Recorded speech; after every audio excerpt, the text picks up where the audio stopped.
Salutare toată lumea! Suntem aici, o pastă s-a ars. Am luat cățel de usturoi. Face și sunete.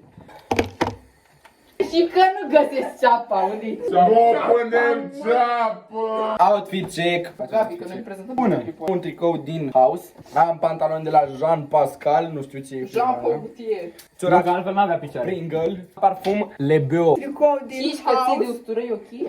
Era să-mi faci cuțitul în ochi. Am pantaloni. Am pantaloni. Hai mă, tu dă-ți acolo outfit check-ul. Nu! Nu, Matie. Asta Voiam să e. zic ceva, dar...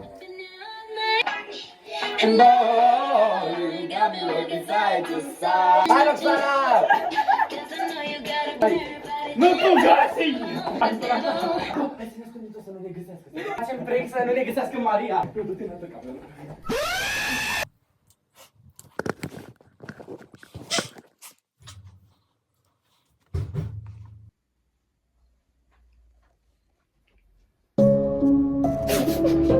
M-am găsit. Știu că cineva e aici, dar...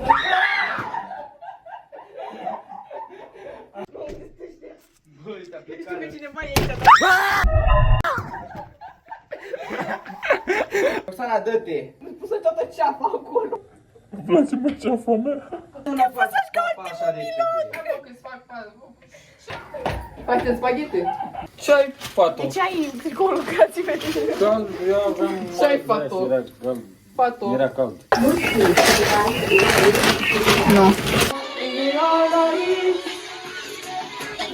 Data de Data de 21 21 mai. mai, eu am rămas gravid.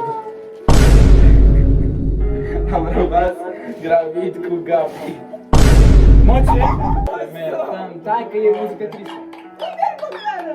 Și am aflat, dacă papucul este albastru, dați-vă. Este băiat. Dă-te! Trebuia să dau Jordan. Dă-te! Jordan, nu mi-al Nu, stai acolo. Băi, tu ești surd? Lasă-mă.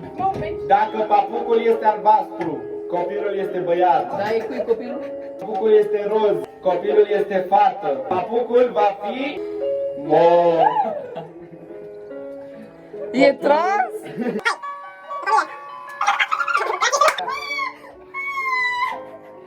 Hai că m-am prins să iei. Avem prea multă muzică de film. Facem. Păi date de la gratiță să le facem. Du-te de la gratiță să le facem. Pentru că acolo e un bloc. Ce? Pentru că acolo e un bloc. A? Pentru că acolo e un bloc. Ce?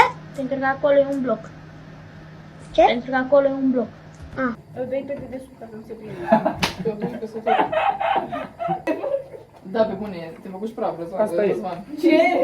Răzvan? Banii copii. Hai să dăm foc la un fir de tot. Unde-l vezi? Se rupse. Loc foc instant. N-aș fi zis. Corzile vocale.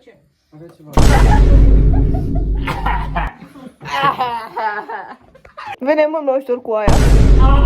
Mamă, ce mi-a dat!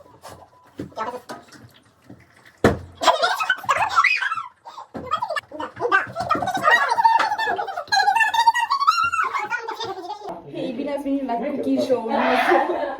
Vreți o palme pe fundal și țipete?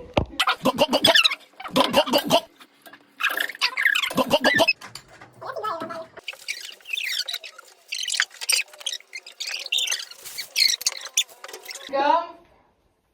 Uite pe asta! Te plecăm în hainele mele! Bună când eram mic. Nu o să vede nimeni. Hainele mele, în special! Săraca broască. Frate, dacă faceți ceva la broască... Deci cam atât a Asta a fost episodul. A fost foarte frumos. Roxana, lasă telefonul, facem outro. Nu încă. Vă așteptăm data viitoare la un nou episod, să ne dați follow pe TikTok la cele 5 spaghete. Cam asta a fost vlogul. Te emoționați? Să nu mă emoționai. Bine, pa, hai, pa, gata.